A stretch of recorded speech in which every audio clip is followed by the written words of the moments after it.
to invite Mr. Skylo to the stage.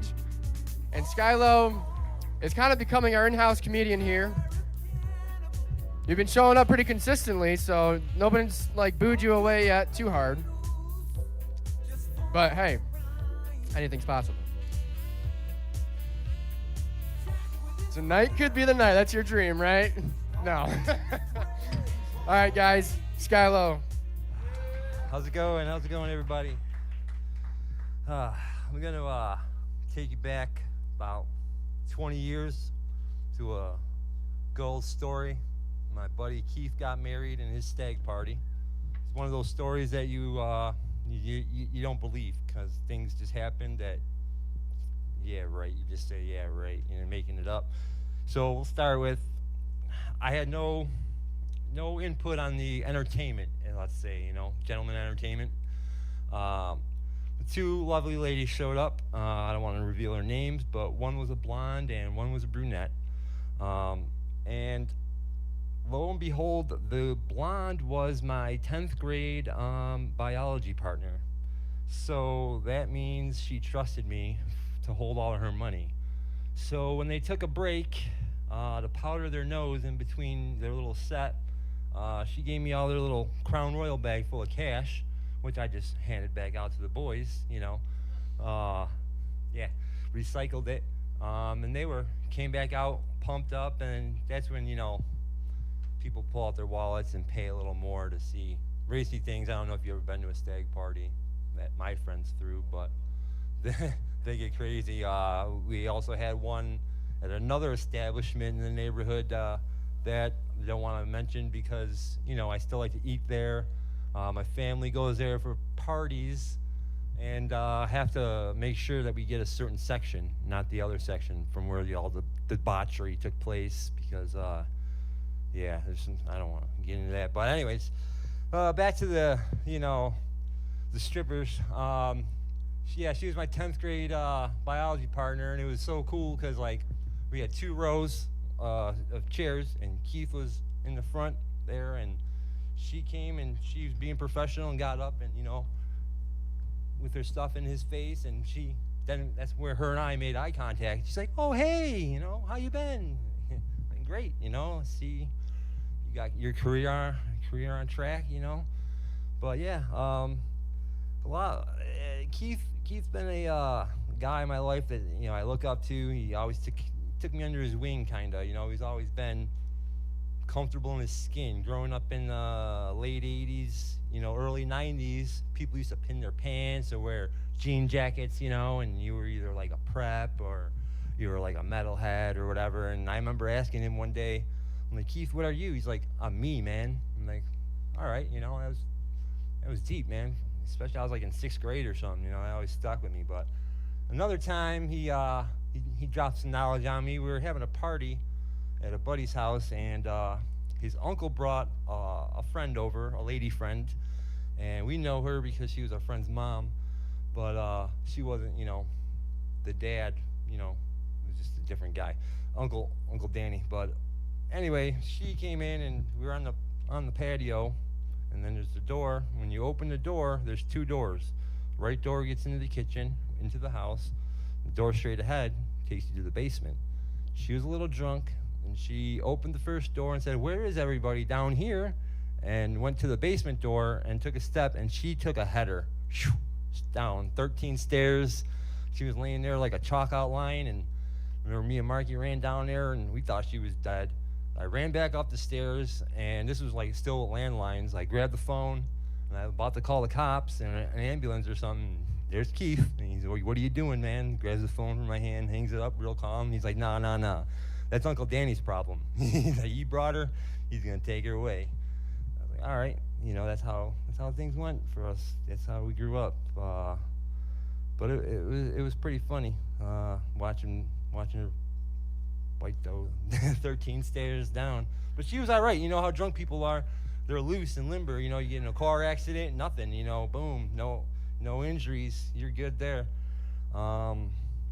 Yeah, I learned a lot about that. Just looking up a little bit of information, because we grew up on Clinton Street, which goes from one end of Buffalo all the way to the other. It's like a perfect spectrum of life. You know, you got country, and it gradually goes like to the suburbs, and then to the city life. You know, not that there's anything wrong with that, but you know, it's just a good way to define things. And it's actually 31 miles. I never knew that till today. But yeah, yeah. Who knew? It's bigger than larger than a marathon. But yeah, it's crazy like how everything in my life, everything kind of comes together, and I'm gonna bring it back around because like, besides the strippers, we used to have a strip club down the street in our neighborhood. It's called Chit Chats, which my two friends, their sister was the bartender and like manager of the place, and she was awesome. She was a no nonsense kind of lady.